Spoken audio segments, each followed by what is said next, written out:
इसलिए हुजूर सल्लल्लाहु अलैहि वसल्लम फरमाते हैं कि आयते करीमा के अंदर अल्लाह ने हर परेशानी का हल रखा है। ये भी बहुत तफसीली गुफ्तगू है, फिर कभी मैं अर्ज करूंगा इंशाअल्लाह। तस्बीह पर ही गुफ्तगू करूंगा तो इंशाअल्लाह आपकी तबीयत के अंदर तस्बीह करने का जज्बा पैदा हो जाएगा इंशाअल्लाह। इंशाअल्लाह सुभान पाक है वो ज़ात। अब आप मुझे बताइए, आप जब किसी की तारीफ करो, यार ये हर फन के मालिक हैं, बड़ा कुदरत ने इनको नवाजा, इनमें कोई कमी है ही नहीं, कितना खुश होगा वो बंदा, कितना खुश होगा जब बंदा अपने रब को कहता है मेरा रब वो है जो हर कमी से पाक है। तो मेरा मौला इतना खुश होता है जिसकी कोई बेपनाह खुश होता है। इसीलिए हर जगह सुभान रखा गया, जहां जहां अहम मौके आए वहां सुभान रखा गया। आपने पहाड़ देखा तो देखे सुभान अल्लाह, कौन है इतना खूबसूरत पहाड़ बनाने वाला, पैदा करने वाला? मेरा मौला है। मेरे प्यारे आका सल्लल्लाहु तआला अलैहि वसल्लम के प्यारे दीवानों, इसीलिए आकाए करीम सल्लल्लाहु अलैहि वसल्लम ने एक मकाम पर इरशाद फरमाया कि जिसने दिन में, गौर से सुनिएगा, जिसने दिन में 100 मर्तबा सुबहानल्लाहि व बिहम्दिही पढ़ा, अल्लाह उसके गुनाह को माफ फरमा देता है, चाहे उसके गुनाह समंदर के झाग के बराबर क्यों ना हो। 100 मर्तबा दिन में अगर किसी ने पढ़ा तो सुबहानल्लाहि व बिहम्दिही। मेरे प्यारे आका सल्लल्लाहु तआला अलैहि वसल्लम के प्यारे दीवानों, इसी तरीके से एक और मकाम पर आकाए करीम सल्लल्लाहु अलैहि वसल्लम ने इरशाद फरमाया, जो शख्स ये पढ़े सुबहानल्लाहिल अज़ीम व बिहम्दिही, तो अल्लाह ताला जन्नत में उसके लिए एक दरख्त लगा देता। और बुखारी की आखिरी हदीस के अंदर इसी कलेमात का तज़किरा किया गया। क्या? कलेमतान खफीफतान अलल लिसान हबीबतान इलर रहमान, वो क्या है? सकीलतान फिल मीज़ान, वो क्या है? तो फरमाया गया सुबहानल्लाहि व बिहम्दिही। वो दो कलिमे जो अल्लाह को बहुत महबूब हैं, ज़बान पर हल्के, मीज़ान पर भारी, वो क्या है? सुबहानल्लाहि व बिहम्दिही सुबहानल्लाहिल अज़ीम।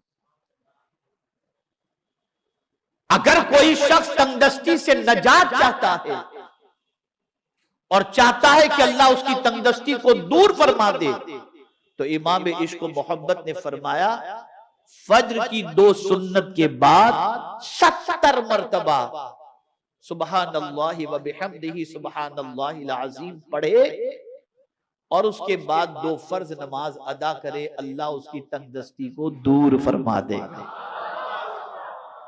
मेरे प्यारे आका सल्लल्लाहु तआला अलैहि वसल्लम के प्यारे दीवानों, तो आपने तस्बीह के बारे में समाअत फरमाया कि सुभान अल्लाह ये कितनी अजमत वाली तस्बीह है और कितनी अजमत वाला कलेमा है।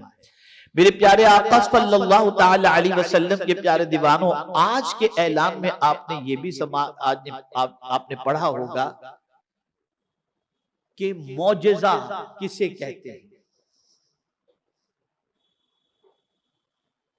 ये तकरीबन मुसलमानों को इसके बारे में मालूम नहीं है। हाँ हाँ, मौजिज़ा, माशाल्लाह सरकार का मौजिज़ा सल्लल्लाहु अलैहि वसल्लम, बस ये हो गया।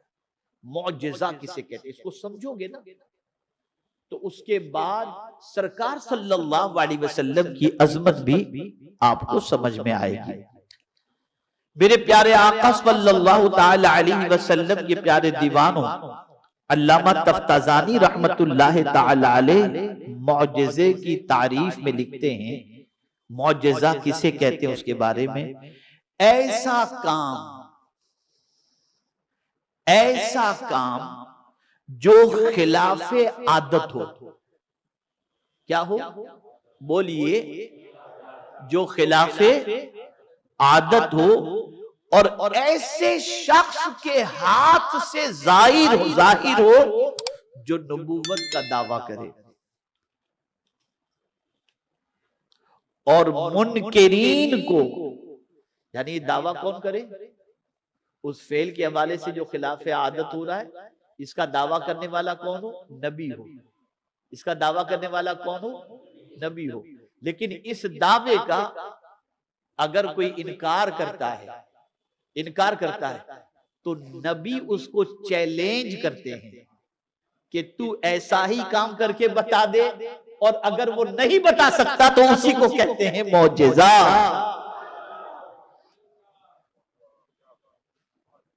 खिलाफे आदत, उंगली से पानी के चश्मे जारी करना है किसी में ताकत? उंगलियां तो सबकी हैं, लेकिन उंगलियों से पानी के चश्मे हर कोई तो जारी नहीं कर सकता। दरख्त को बुलाओ, दौड़ता हुआ आ जाए, ये कोई कर सकता है? नहीं कर सकता। पानी खारी है, लो आबे दहन डाल दिया, मीठा हो गया, कोई कर सकता है? अरे हद तो ये है कि कंकरी को कह दे तो कलमा पढ़ ले, कोई कर सकता है? नहीं कर सकता। नबी मौजिजा दिखाते हैं, और इसलिए दिखाते हैं ताकि जो दावत वो दे रहे हैं उस दावत को दुनिया कबूल करे, और जो खुद के बारे में दावा करते हैं कि मैं अल्लाह का नबी हूं, उस रसूल आजम सल्लल्लाहु अलैहि वसल्लम या उस नबी की नबूवत का वो इकरार करे। तो मेरे प्यारे आका सल्लल्लाहु अलैहि वसल्लम के प्यारे दीवानों, किसी मुनकिरीन के अंदर नबी के मौजिजे के जवाब देने की ताकत नहीं होती, और वो उससे आजिज होता है। इसीलिए नबी से सादिर होने वाले खिलाफे आदत काम को मौजिजा कहा जाता है। मौजिजा ये आजिज से बना है, आजिज कर देने वाला, आजिज कर देने वाला। सब मिल करके तुम्हारे में ताकत हो तो करके बता दो, कोई नहीं कर सकता। लेकिन मुस्तफा जमीन से इशारा करें तो चांद के 2 टुकड़े हो जाए, है किसी में ताकत?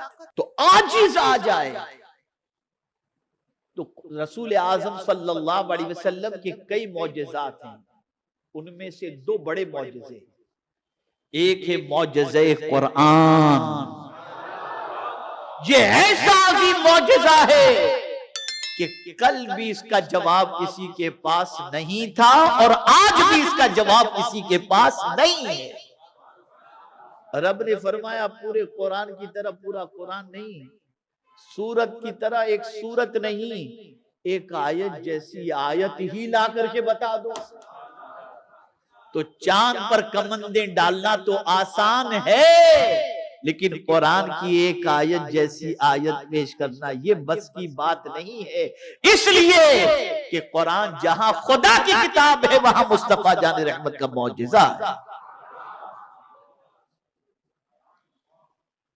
मेरे प्यारे आका सल्लल्लाहु ताला अलैहि वसल्लम के प्यारे दीवानों, मौजिजे की 2 किस्में हैं, एक हिस्सी है और एक अकली है। हिस्सी किसे कहते हैं थोड़ा समझिएगा, है हवा से खमसा जो अपने है ना, हवा से खमसा समझते हैं, ये भी एक मसला है, इसको समझने के लिए भी समझ चाहिए। हवा से खमसा जिसको महसूस किया जा सके, वो 5 चीजें हैं, आंख, कान, जबान, आदमी उससे महसूस कर लेता है। आपकी जबान पर कोई चीज कड़वी है या मीठी, जायके से आप महसूस करेंगे कि नहीं? आप बताइए, आप जायका जैसे ही आप वो चीज मुंह में रखेंगे तो जायका आपको बता देगा, तो आप उससे महसूस करते हैं। ये 5 चीजें जिसको हवा से खमसा कहते हैं, ठीक है ना? तो ये हवा से खमसा जो है, सूंघना, चखना, देखना, ये सारी चीजें जो है, मेरे प्यारे आका सल्लल्लाहु ताला अलैहि वसल्लम के प्यारे दीवानों, तो एक है हिस्सी और एक है अकली। हिस्सी महसूस किया जाए और अकली समझा जाए। जैसे कुरान अल्लाह के रसूल सल्लल्लाहु अलैहि वसल्लम का मौजिज़ा है, तो ये अक्ल के जरिए अपील की जा रही है कि अगर तुम में ताकत हो तो एक आयत जैसी आयत ला करके बता दो, नहीं बता सकते, यहां तुम आजिज आ गए। इसी तरीके से तुम्हारी अक्ल का इम्तिहान हो रहा है, और वो क्या है? पलक के झपकते रात के मुख्तसर से हिस्से में इतना लंबा सफर करके आए हुए, ये बता दी। ये अक्ल को अपील की जा रही है, ये कोई नहीं कर सकता। और बज़ाहिर ये अक्ल में आने के लिए जरा मुश्किल भी है। उस दौर के जमाने के, उस दौर के लोगों के लिए ये मुश्किल था, लेकिन उस वक्त नबी को समझने वाला, उसकी अजमत को समझने वाला भी मौजूद था, जिसने इकरार करके कह दिया, अरे ये तो कुछ भी नहीं, इससे ज्यादा मेरे नबी कहे तो मैं मानने के लिए तैयार।